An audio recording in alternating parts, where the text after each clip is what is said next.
Hello and welcome to the show. Don't forget you can follow us on Instagram, on TikTok and on YouTube. I'm delighted to say this week that we have the former Chelsea defender Michael Duberry with us. No Troy Townsend. Troy's back next week. He's putting his feet up.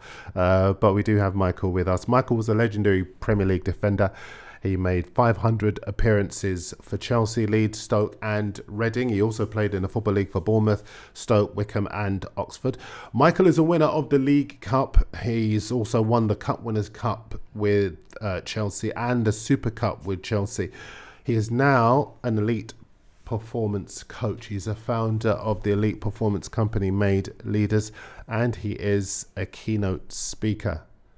Michael, welcome to the show. Thank you. A nice introduction there. And just a mention on there, a soon-to-be author. So soon-to-be author, tell me more. Yeah, I've got a book coming out, hopefully in the next couple of months, called Raise Your Game. Okay. So it's a self-help book, self-development, part of what I do now with Made Leaders and Made Leaders Next Generation. And it should be, I've got some good people in there. The book's called Learn from Elite Sports People, and I've got about 15 elite sports people, names like Sally Gunnell, Darren Barker, world champion, Emil Heskey, brilliant, Gianfranco Zola, Ian Poulter, golfer, got my friend Leon McKenzie speaking, female boxer Tycie Gallagher. So there's some good range of elite sports people. So I'm buzzing to have author next to my name. Why did you decide to write the book? Part of and I'm sure we'll get into this, part of my thing as a person is why I Made Leaders. I love helping people, and it's another extension to help people. Sometimes I help people in a room, and now people can pick up a book, and from afar I can help people impact lives from afar, and it can be young school leavers, or it could be a stay-at-home mum, or it could be someone looking to get to next level at work. And the book really impacts a lot of lives. So helping people is what I like, and the book can say that. And it's a nice achievement to leave something behind and say, there's my book, and I'm an author. When you approached all these individuals to do it, were they helpful? Just talk to me about that whole process. It's a one of the things in life, isn't it? People, hardest thing to do is ask for help, isn't it? Can you help? And originally, this book is something that I've had in my head for years. It was stop, start, didn't, and I just I'm going to do it. And originally, it was going to be learn from the mindset of elite football players. But in my journey since retiring, I realised that actually sports people, elite sports people, have the same mindset, and I wanted to show that. So it was going to networks and asking people. I had my fair share of no's. A fair share of people let me down, and didn't reply, get back. But you know what? Things happen for a reason, and the right people, the way the books turned out, the right people, the 15 people that said yes were perfect for it. And what I got from them was, I like being around people that want to help or be there, and all of them were very helpful, gave up their time for me. Funny story, Matt Dawson was one of the people, and he was speaking, and he made it seem like we've been best buddies for years. And Matt Dawson, the former Rugby England international, World Cup winner. And at the time, I was speaking to him, I said an hour. I said, brilliant. But I'm speaking to him, my interview skills, forgetting the time, and we only got through half of my interview. He goes, Michael, I've got to go. I was like, so I only got half the interview and half the thing, but that's my novice interviewing skills. But what he gave me was like brilliant, and it was they gave me some intimate stories of their sporting lives, and that was the main thing. It was like authentic and honest and intimate, so it was brilliant.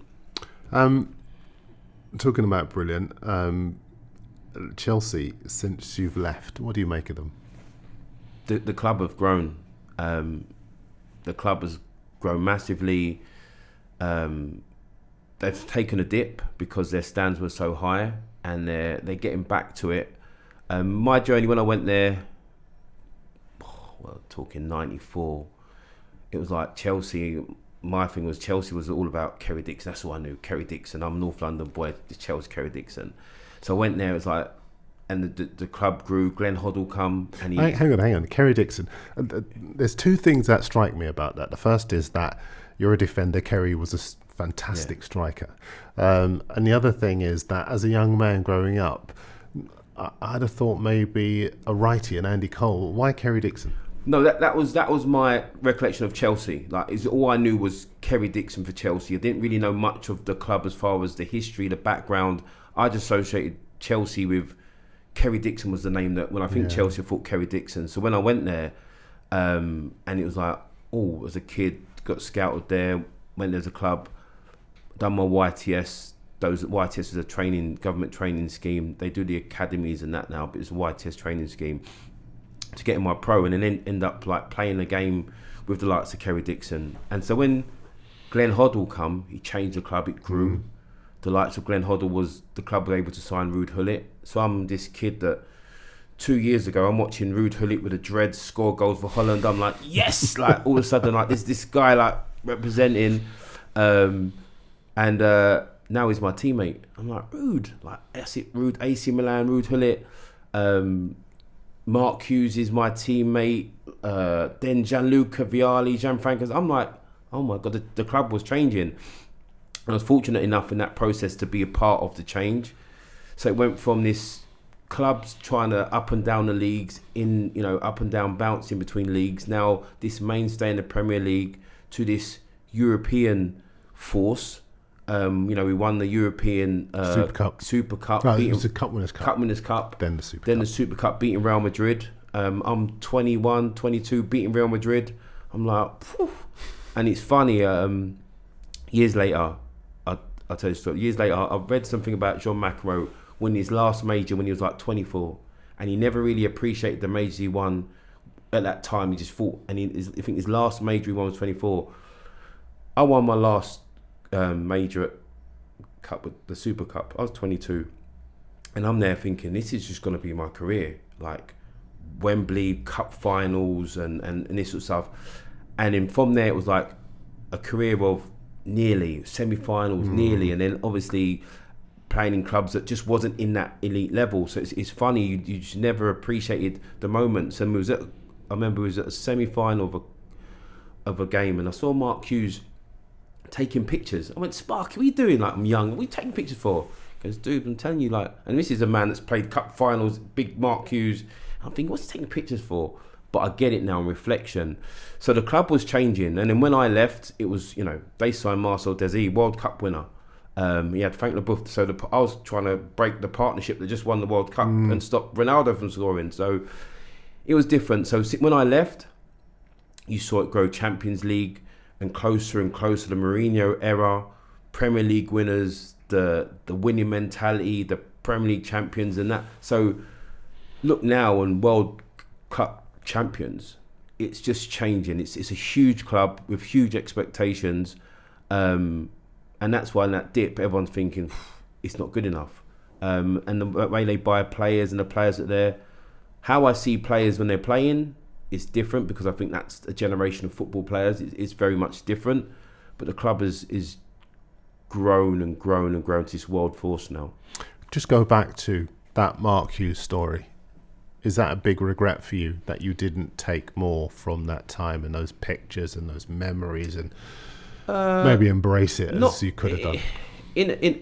I embraced it in a sense. I've got these great memories of being there, but it's like when you're a sportsman, I think you're visualizing yourself. So you're seeing more. You're seeing this how it's going to be. I never took it for granted because I'm this young kid playing these cup finals, but at the same time.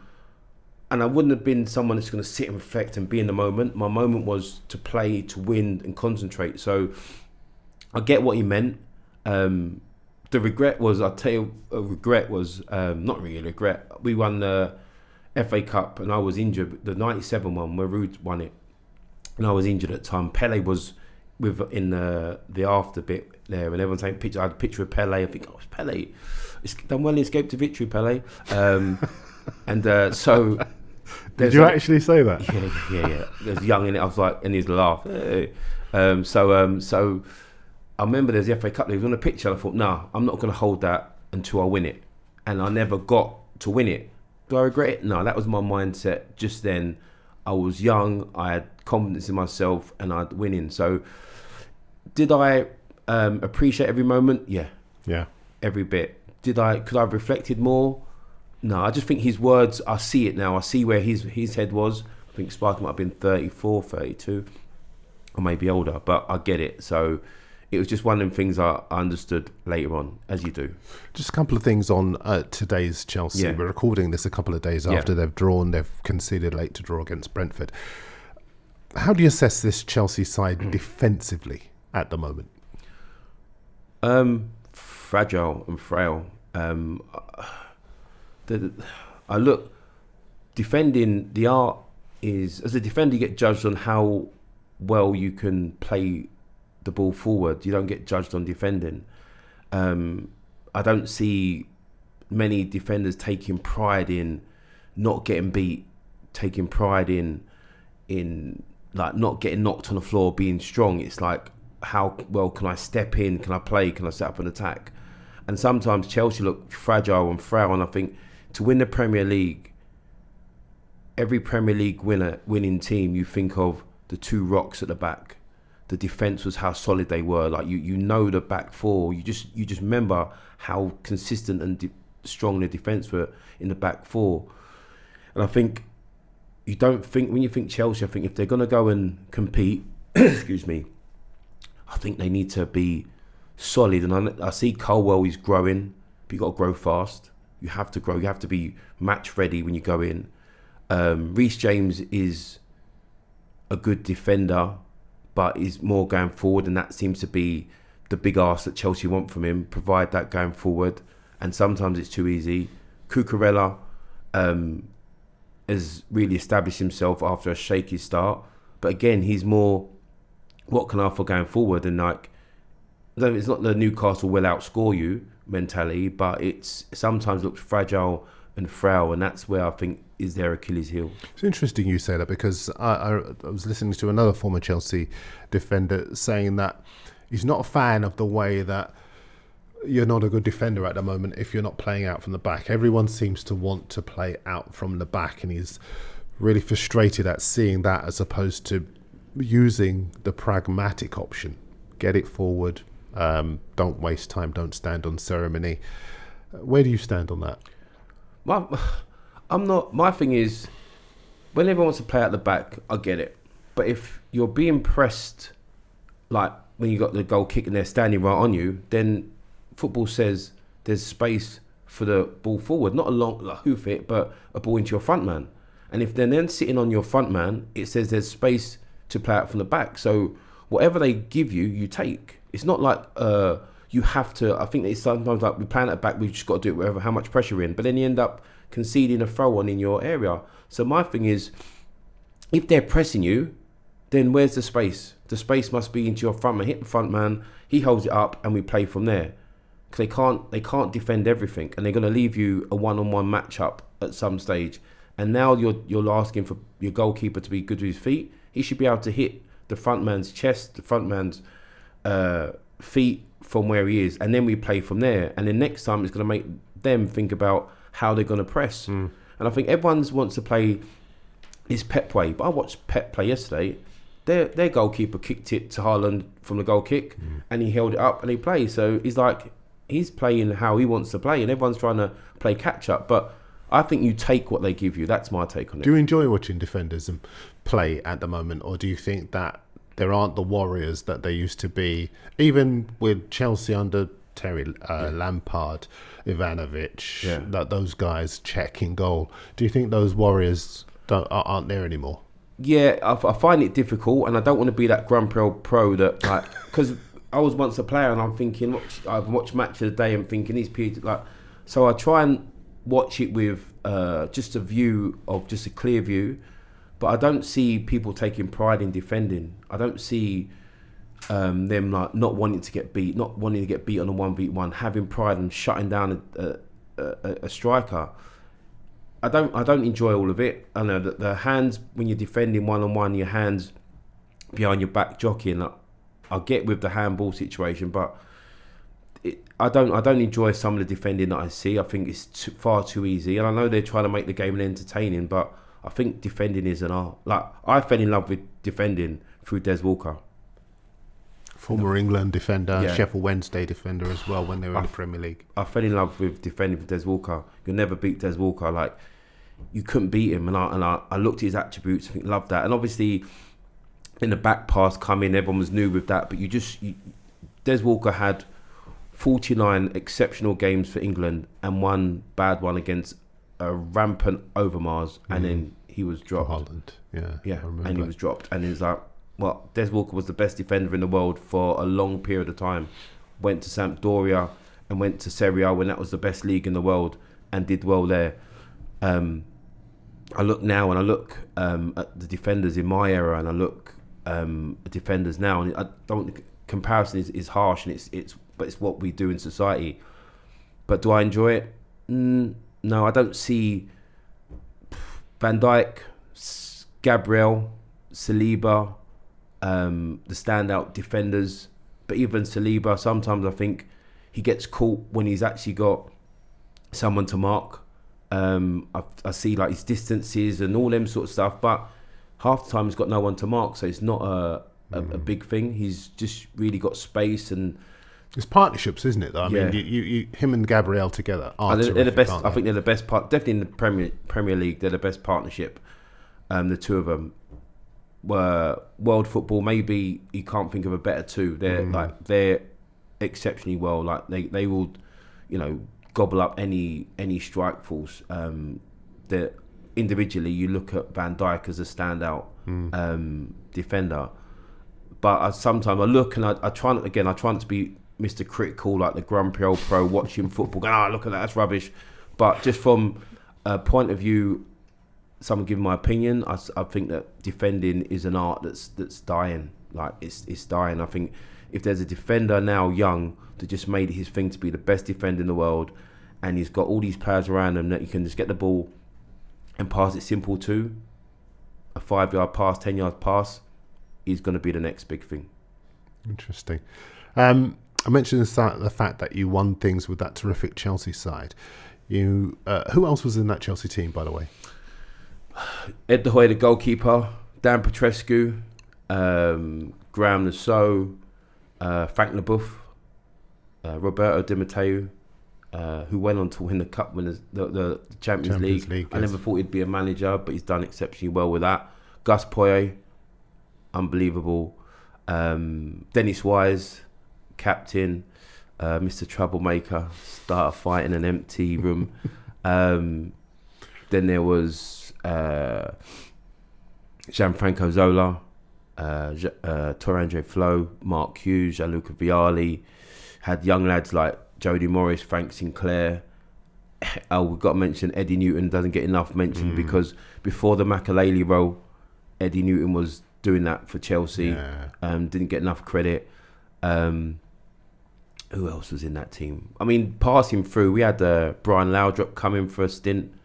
Did Zola play in your team? Gianfranco Zola? Yeah, he was, yeah. Gianfranco Zola. Just very quickly, when he arrived, obviously his quality was just through the roof. When he arrived, what was your first impressions when you saw him on the ball in training? So when he arrived, I thought, why are we signing him for? We've got John Spencer. Honestly. And Spenny was playing well. Like, why would we sign this guy for? We've got John Spencer. Like, we don't need, like, Gianfranco Zola. And then he trained. Thinking, wow. And then everything about him... I bet John Spencer probably thought, yeah. Yeah, like Spenny. Right, And Spenny was yeah. loud, like, but he couldn't argue with the quality. And then everything about him, he just raised the standard. I mean, I've heard Frank Lampard talk about it, but Gianfranco used to stay out after training, like after training doing free kicks, and we didn't have.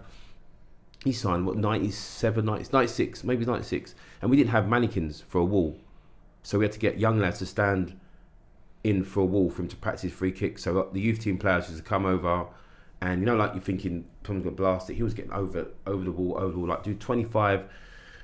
And every day after training, and I'm thinking, wow, like this guy, like if he can stay out and do this, he's training. So when people were seeing him in games, thinking, oh my God, it's because he done maybe 200 in a week.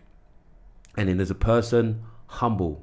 Like that's why when people start thinking, why am I going to be this show-off, braggy person? He was humble. And most of the top players in my team he was humble, nice guy, broken Italian, smiling, laughing, joking. But yeah, what a guy. And I speak to him now. You know, he gave his time for me in my book. Brilliant. And so yeah, what a player. And when he was playing, he was unbelievable. Okay, here's a question for you. Would your Chelsea beat this Chelsea right now? Yeah, I think so. I look at okay, we go their attack. You can see the Cole Palmer, brilliant striker. I think he would get sewn up. I think I'm gonna say that, and then I had pace, so anything over the top, I'd clean it up. Frank Leboeuf read the game really well. In midfield, Wisey, Gus, the runs. If it's Gianfranco in behind, if it's Gianluca Vialli up top, his runs, holding up those. And I don't think they're used to playing against someone that's going to just be physical. We create chances. We can not concede. So yeah, if it's a fantasy game, I'm saying we win, and we win 3-1. There you go. 3-1. 3-1. Yeah. Cole Palmer gets their goals to penalty. Frank Leboeuf gave it away, not me. I mentioned all those clubs that you played for. Right? What's your favourite memory as a player? There's a few. I'll tell you one of the ones away from Chelsea. Leeds United. We get to Champions League. We get pumped by Barcelona at the Nou Camp, 3-0. Patrick Kluivert and Rivaldo put on a masterclass. But it's our first game. Everyone's thinking we're in the group of AC Milan, Barcelona, and Besiktas. So we get beat 3-0. Everyone thinking we're just going to get pumped. Next game's Ellen Road, AC Milan. In the tunnel. And I used to come out of the games. I used to have my shirt over my head, didn't have my shirt on there. I'm in the tunnel waiting to go. Used to always follow the goalkeeper. So captain, goalkeeper, then me. They come out. It's Paolo Maldini. I'm thinking, this guy, I love him, defender, unbelievable. And no one gets past him. And I'm standing there like focused, had my game face on, didn't used to smile at no one. Just like, yeah. And he walks past, turns around to his team, he sees me. Dubes? He said, did he say Dubes? Did he say Dubes? Like, and I'm thinking it must be one of my Italian things. Like, but he said Dubes. I'm like, wow, does he know? He actually didn't say much. He said Dubes. I'm thinking inside, didn't break character, but he said Dubes. I'm thinking buzzing. So we played a game. We're playing against Prime Shevchenko and Bierhoff. They were like killing teams, and it was me and Danny Mills playing centre back. We had the injuries, and me and Danny Mills. And when the names got called out, I don't forget the names got called out. The Ellen Road, like a little groan, like me and Danny Mills. Yeah, they had a little groan. And me and Mills, you always talk about this. We played against Bierhoff and Shevchenko. Like Bierhoff in the air, Shevchenko. It was like rainy. The gods were saying rain. Ellen Road on a Tuesday night, cold, rainy. They didn't like it. We were playing immense slide tackles like he was a kid. Brilliant. And then just I think 10 minutes before the end, Lee Bowyer had a shot, a wet pitch, and Dida, their goalkeeper, spills it, and they were beaten 1-0. It's one of my favourite memories of football outside of, say like I'm talking Chelsea, but just in general, just because of the moment when I never got to play international football, but standing, listening to the Champions League music and standing there, and the cameraman can't pass your face, you know that people are seeing it. Unbelievable. And to beat them 1-0, to beat AC Milan, Prime Shevchenko to sew him up, was a good moment. Do you watch a lot of football now? Yeah, because my sons watch it. So I watch. So I'll be honest, sometimes I feel like there's football overkill. There's games on TV, meaningless games. And even like there's England games, like is England game on? Before, is England on? It's like a big thing now. It's like, England game on. So I do watch a fair bit of football. A fair bit. Not a lot. I'm not like, I wouldn't run to the TV, run home and to watch it. And sometimes if my kids are watching Cocomelon, I think they get dibs on the TV and I have to wait. You're talking about your kids. I know you do a lot of fantastic work with young people. We will get to that. Yeah. But just talk to me about the change from playing, hanging up your boots, deciding what to do next. That moment when you decide this is it. Yeah, it was the reason I retired was the effort to reward. I ended up playing Hendon. I wanted to play football. I still felt I was athletic. I can play, but then it was like a little. I wasn't getting that buzz and excitement that I had. I think maybe it's time. And then when you do retire, I think you start chasing. I don't chase the buzz of, because I know you'll never get that. But I'll talk about when I talk about my purpose. And I played football because I loved it. I played football I love football, and I wanted to be recognised as one of the best from my peers and the fans. Recognition. So that's why I played football. And when it started dying out, I stopped. So come out of football, I'm now looking for, where do I sit? What do I do? I want to feel something. I want to feel, not for my ego, just for purpose. We all need a purpose to get up in the morning. Purpose. So my journey was, through the media, doing little bits of media thing. It didn't get me enough. And then I've always been one for watching these American influencers and speakers, motivational speakers, and I liked it. I loved helping people. Even as a player, I loved helping young players, and I had that little thing. So I went into that direction. So my thing was about passion. I love helping people, and recognition. I want to be seen as, I want my foothold to be, he's one of the best speakers, he's one of the best coaches, one of the best people that help people. That's my purpose. Every day, and you're chasing it, and this world where every year thousands of football players retire, so that doing this media thing is difficult because everyone's doing it, and unless you've built your name up for people to really want you, it's a graft.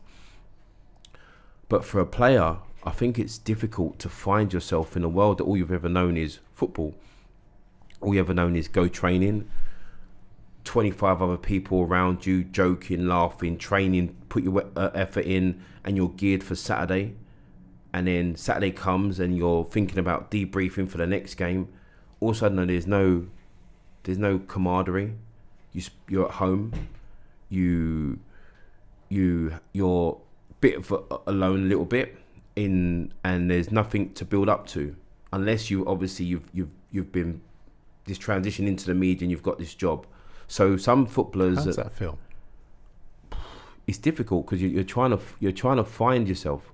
You're trying to find yourself, and you're trying to find where you sit, how you are, and the build up. So from a personal point of view, I was looking this coaching role, not football. Just before coaching. you go to the coaching, just stay there with that. I mean, what does that look like about the lack of camaraderie? Well, you want to get people together, but everyone's now gone so off in their you different directions. When you first retire, you still have the connections of players and you're still in there, but it's difficult. Luckily, I have a good circle of friends. I've always had a good circle of friends, school friends that have remained the same, and a good set of friends that are like 15, 20 year friendship. So I get my little camaraderie, not like banter is just like, but like you get your little jokes, you get your little intimacy, you get your little thing with them. So you have that. But when you used to get up in the morning and go in the dressing room and you see everyone, and that sort of feel that just makes you feel, not say childlike, but it's like, it gives you an escapism, it gives you a purpose, and then it's like, it stops, and now every day you're like, oh, what does my day consist of? What do I do today? And now becomes the self-discipline. And sometimes with football, everything's laid out for you as far as what you're doing and how you're doing it. And you just got to go there and show up and deliver with your talent. Now you have to plan out your day and be constructive with your minutes. And the one thing I think all men, young or old, can agree with is every man gets in his worst trouble when he's bored. As a child, you're bored, you start doing stuff, you get told off. As a young man, you get bored and your mind starts, you get in trouble. And I think that's why a lot of the football players, when they're playing active, get bored, get into the gambling and spend money somehow or whatever it is. So when you're now retired and you've got to think of what to do, and the help, the one thing I'd say, the help for players that retired isn't there. So now you're part of this team and everyone wants you because they need something from you, your ability, your talent, your whatever they want from you. Retired, thank you, and gracious, brilliant. Now they have to focus on those that are within their club and their company. You're just over here. So the help stops. The help stops for players. So now they're trying to find themselves with a skill set that is good for the football pitch. Now they have to find, what else am I good at? It's funny, I spoke to an ex-pro and he said to me, after I packed up and I had to try and find a job, I'd never written a CV before. I didn't know what to do. Yeah, it's true. I remember when I retired and I was getting into the coaching, and I studied to be an executive coach, and then I was writing emails, and I didn't know how to sign off an email. I can write stuff, but like, how do you start? Your subject. I'll do this. You make up the subject heading, but to sign off, I didn't know how to sign off like thank you or kind regards. Now that's like a professional element. There was no chat GPT when I retired. It was just me and again, that help is not there. So you don't know those everyday things that you need to do. So it becomes very difficult, and you feel like kind of like, oh, a fish out of water, but not far from it. Do you know what I mean? And the help isn't quite. They have things like the PFA, but it's not handy for every player to get help from. So it becomes very lonely, frustrating, with a skill set that you feel that is of no use. But when I speak to young players, I'm saying you have some transferable skills you don't even realize. Like in what you did for 8 years, 10 years, 12 years, you have a set of skills that most people don't even have. You just need to realize and someone to open you up and say, even like, resilience is a buzzword that now, resilience. But when you're a young footballer, you're just determined. You know what I mean? You heard no's, that trial, no. It's funny, I saw, is it Eze? I saw his run and the rejections he had, and he kept going. So this guy's resilient. No one puts it on him. They just say he's a good footballer. So there's all these skills that these footballers have that no one's showing them or helping them and telling them. So at the moment, you retire, you're on your own. So unless you have a good circle, which sometimes disappears when you retire because everyone wants the footballer, you have something for me, now that's finished. Okay, thank you very much. And sometimes it goes like that, and they go. Did that happen for you? No, because I always had that circle of friends, and but not the circle of friends. Oh, more the outer circle. Yeah. And to be honest with you, I never kept a lot of people around me. But yeah, there is there was those people involved in football that weren't there around, but it never really affected me so much. Doob's the football persona. Doobs. I never held on to that. So I had to be Doobs. Doobs, Michael, that's the name people address me as. So it wasn't, I needed that. I didn't need that adulation. I didn't seek it. I just needed to find a purpose. And I think a lot of players are searching for their purpose. Where do I fit? What do I do? Plus, obviously, financially, they need to do something, because not everyone has the Saudi money to do you know what I mean? It's like, we need to do something. We've got a family. And so it's that purpose. And I think a lot of players are searching for it, and it becomes tough. It becomes dark. How is it for your family? My family?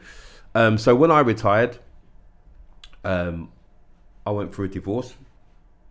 I think there was when I was going through it, I read that I think 1 in 5 players within 5 years of retiring go through a divorce. I think it's higher than that, but yeah. So I went through a divorce. That was difficult because all of a sudden now you've retired, you're trying to find yourself, and now half your wealth is gone, and you've still got the same responsibilities. So that become a little bit difficult. So that was a thing. But again, I had a good circle around me, good family.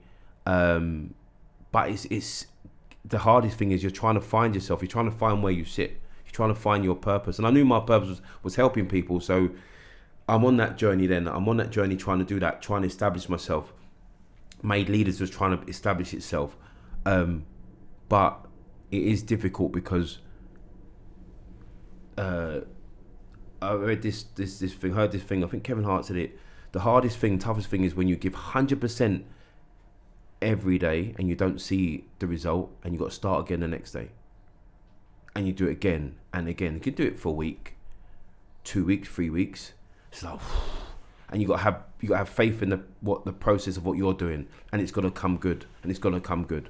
So it's difficult, and I see a lot of players, and I try and players reach out to me and speak to me. And funny enough, so I'm doing coaching, then executive coaching, and a few players have come to me like, how to get into coaching, and with coaching, like I'm talking not football coaching, executive coaching, life coaching, business coaching.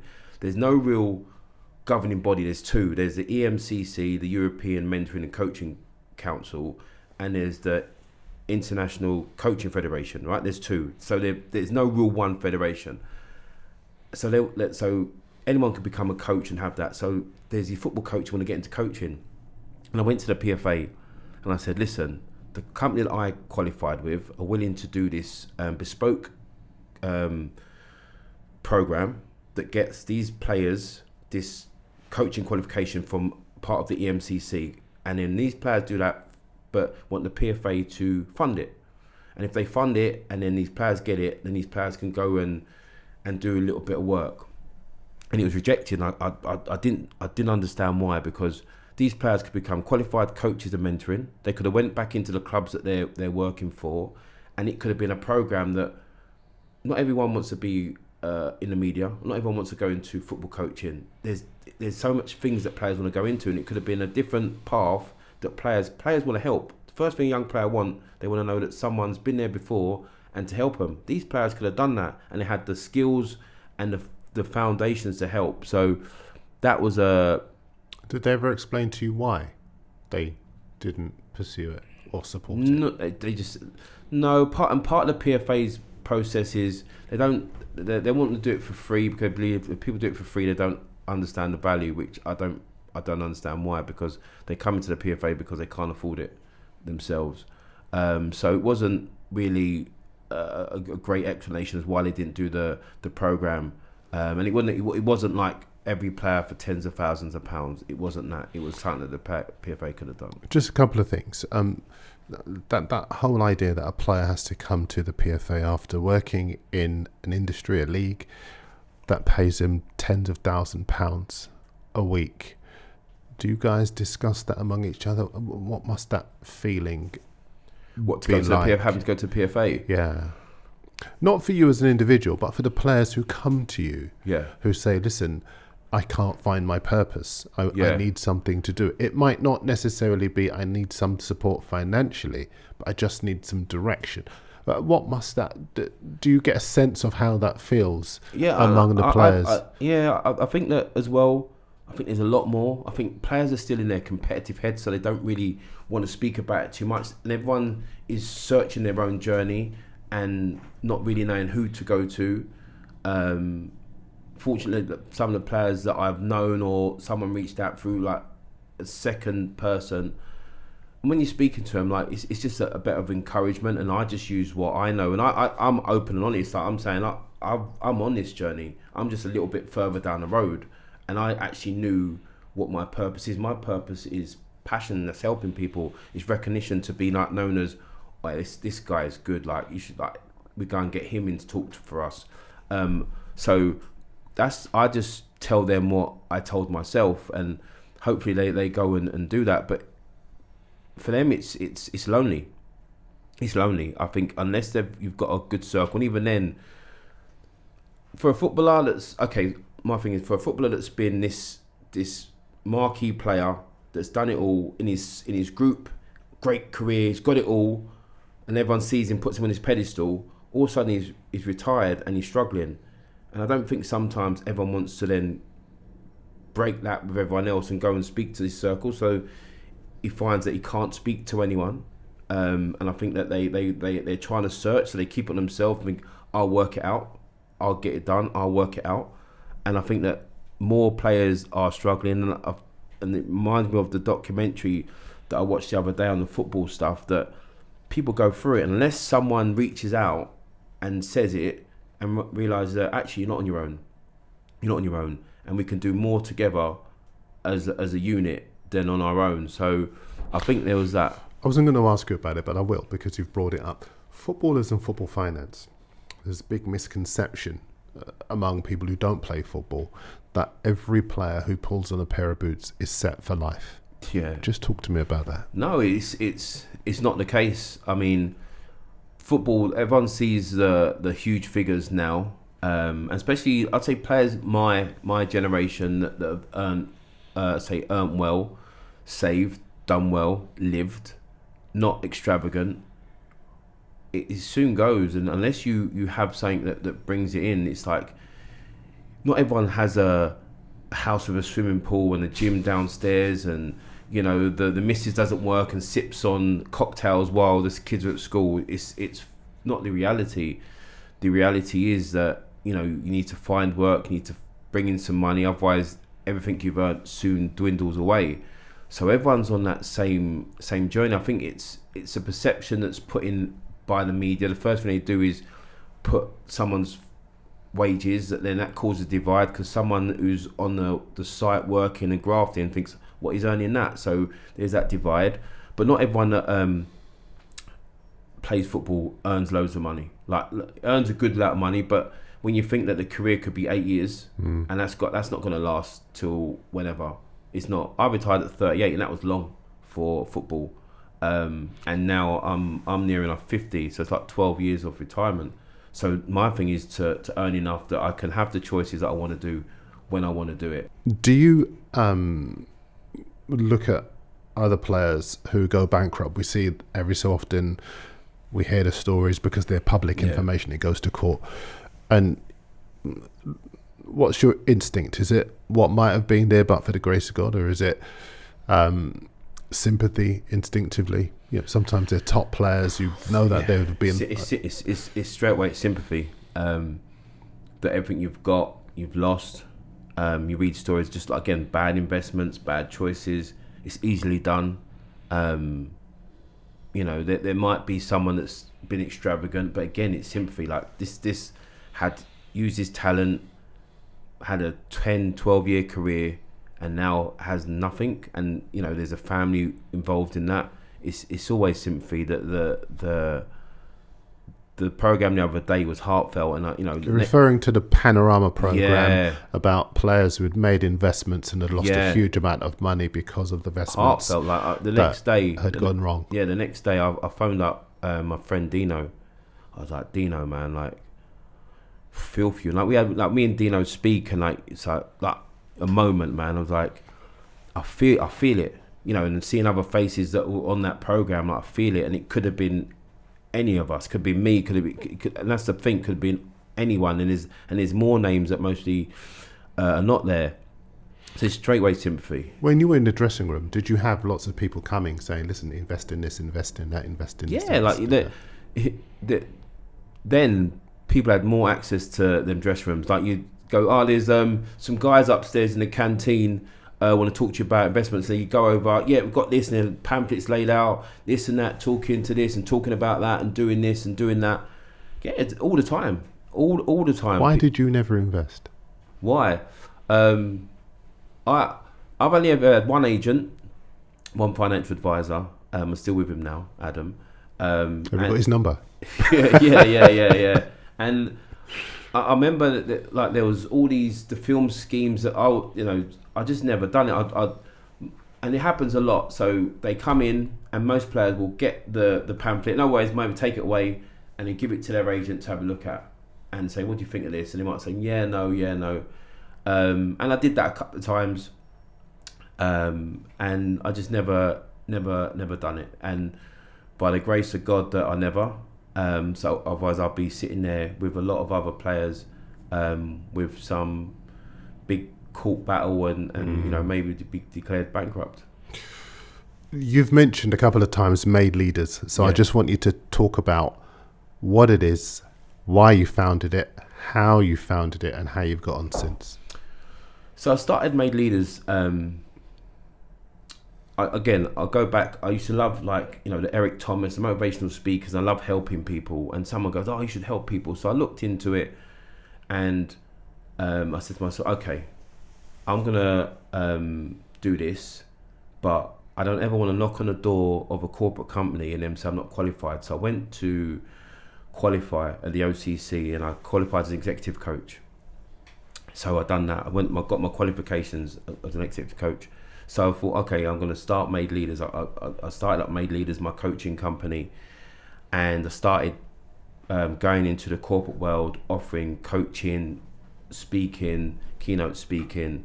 And at the beginning, I started. I've delivered to Barclays Bank, Bupa, done some coaching clients. I've so done well there. I just love helping people, and I always feel that football, I've got some skills and some transferable skills that I can deliver, like just not the football side of it, but other side of it. But the difference I found at the beginning was the perception of football is different than other sports. What do you mean? The perception of a footballer is different than the perception of Olympic athlete or a rugby player. The football, like you see a footballer, you see football on the front pages in trouble and drunk and this and that. The rugby and the athletes come with this sort of university background. You see them already linked with rugby. Used to be like not a professional sport, so somebody used to be working already. So they've got this perception already in corporate companies and working and being intelligent because they've got this university skill set. Football's not always like that. Football speaking is afternoon speaking, telling a story in the dress room about, oh, he put this in his pants and he laughed, and a bit of banter story. So it was breaking that mold, and I thought, okay, I'm going to do that. So it's been a struggle. There's more footballers that are trying to do that.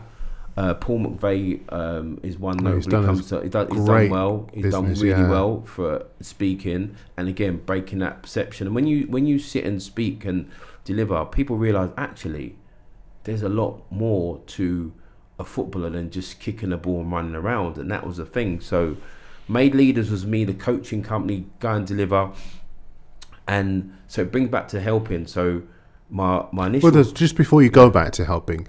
Look, I wanted to just let you continue, but my mind is a bit blown by that. Yeah. I'll be honest with you, because I've seen, obviously, in my job as a football journalist, I've spoken to a lot of very intelligent, articulate footballers. But as you say, people look at them because of the broad brush strokes around them and see them in one dimension.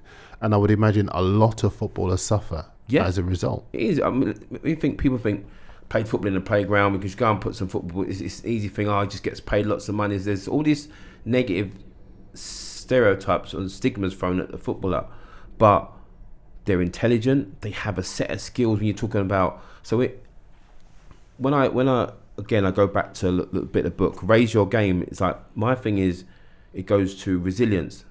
If you're an elite sports person, you're resilient. You've had to come over more hurdles than people realise. I said, you got adaptability. You have to be adaptable. It's part of it. And football, you have to be adaptable.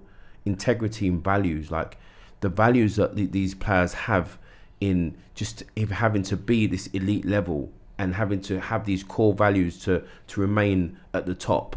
Strengths, everyone has a strength, but these players you're talking about the Premier League, in this elite league, these players have strengths that outweigh all these other footballers to get into the Premier League. And excellence, it's a standard. I don't deal in perfection. I don't believe in it. But excellence, it's a standard.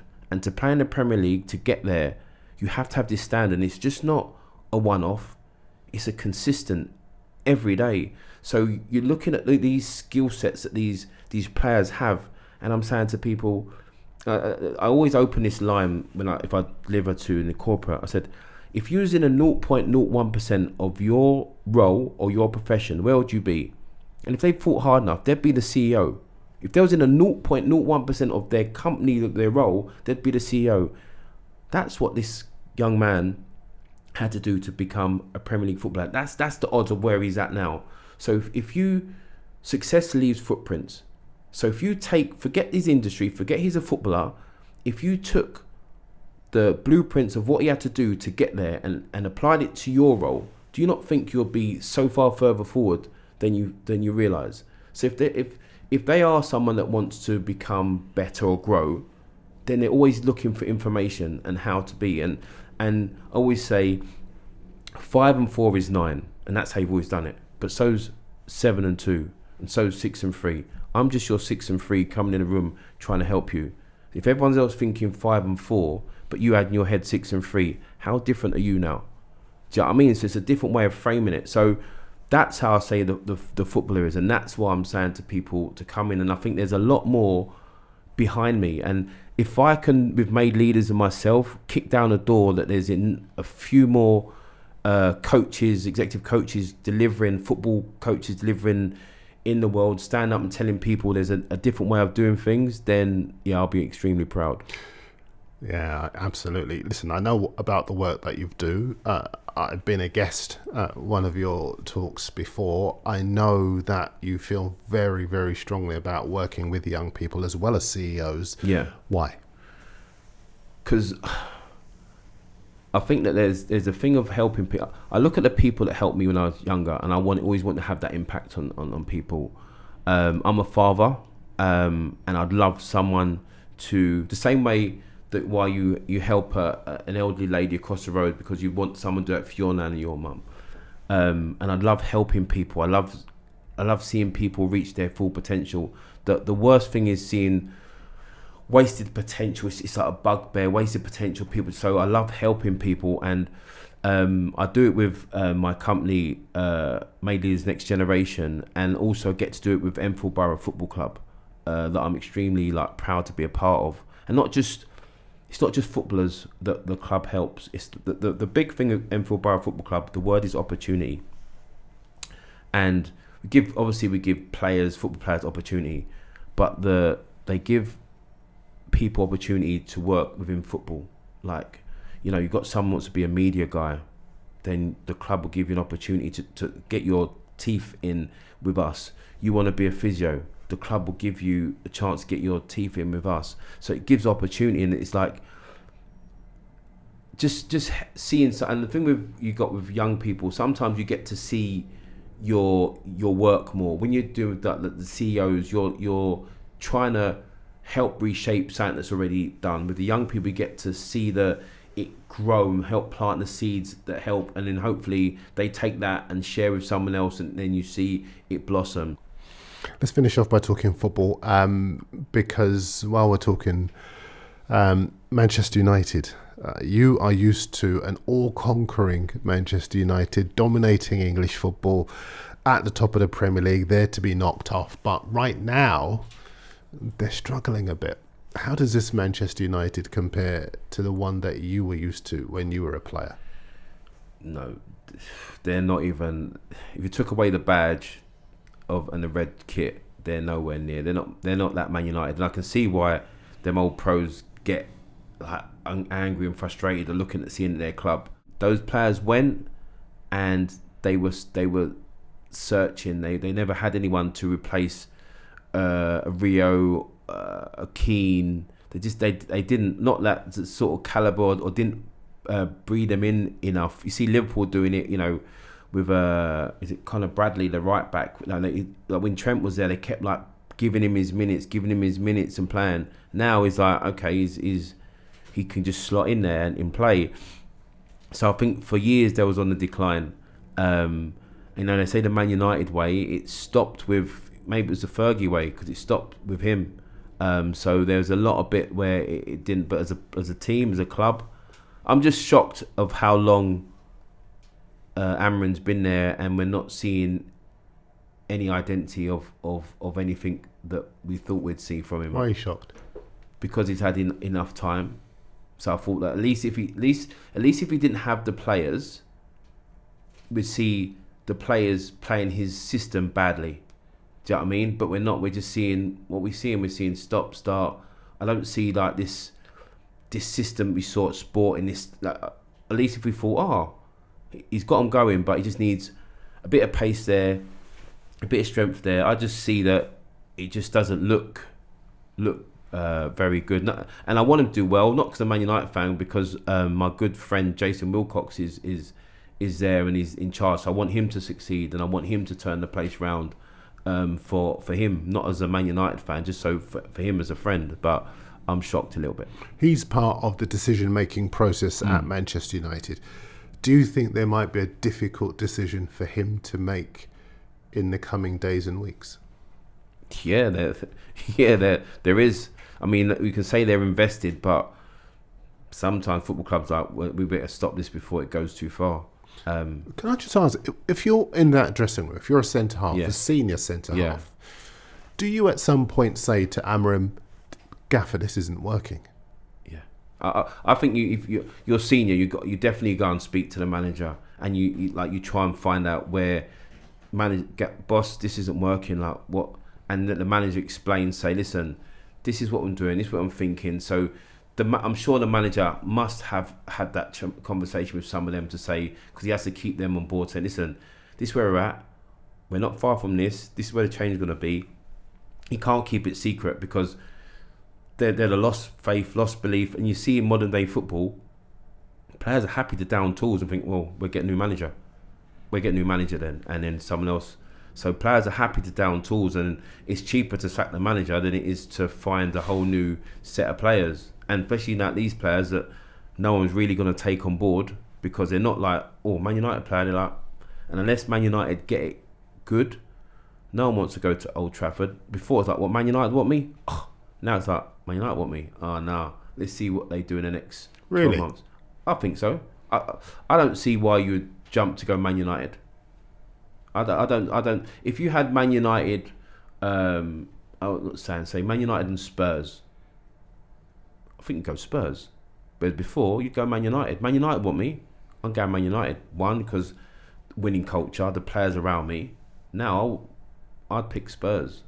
Like, I wouldn't go Man United. It's a big club, but it's just a big club in name and history. And then you've got to try and do well with the ghosts of the treble winning team every week telling you you're not good enough, and you wouldn't want that.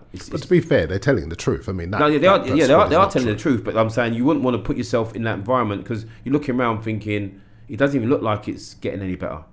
So why would you want to go to Man United? It's just not. It's not that Man United anymore, and that Man United that no one fear. Well, going to Old Trafford, all right, and in the tunnel you're going down the line, Keane at the front, Van der Sar, Rio, Neville, Giggs, Scholes. You're like, all right, we got hope that 6 of these have a bad game.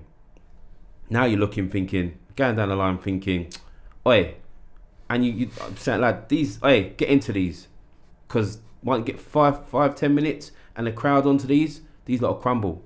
I think the weight of the badge is a lot for some of them players, and they're not right there. So Man United don't hold any fear anymore. It's like, go to Old Trafford, it's like, it's like, nice work, easy work. Like, that's what you'll be thinking, and you'll be saying it loud, like in the tunnel. Like, do you know what I mean? The other day I see how they were against Burnley. I'm like against Burnley, like that's how you should be doing that yesterday. That's you should be doing, not against Burnley. No disrespect to Burnley, but that's not your competition. Like, to be, I know you want to win, but you win like yes, and you're grateful win, and you celebrate not in people's faces. So they don't hold no fear. They don't hold no fear. Just talk to me about the book again, and tell me what it's called, and tell me when I can find it, and we'll tell it when it comes out. So the book is called Raise Your Game: Learn from the Mindset of Elite Sports People. Man United players could read that book. Listen, when it comes out, I think it'll help a lot of people. So it's in production now, and hopefully, I think in late October it should be out, and. Then I'm going to start doing some promotion for it in the next couple of weeks. Speak to a team of mine that I've put together, promoting it. All self, wrote it myself. It's like semi-hybrid published, not like a normal published company. So it's a lot of graft from me. Proud of it. The next couple of weeks start pushing it on all the platforms and pushing it out there, and relying on some friends and some people to help push it out there. My friends on social media have got millions of followers and get it out there, and all that sort of stuff I'll be doing, and just trying to push it and see where it goes. Well, we're really looking forward to seeing how it goes. We're going to obviously give you all the support you need with that as well. Will you promise to come back? Yeah, I'll come back. We can speak more. Listen, I'm definitely coming back. I'm definitely coming back. You're doing some fantastic work with a lot of people who are very, very much the beneficiaries of it. Michael Duberry, thank you very much. Thank you, man. Thanks for having me.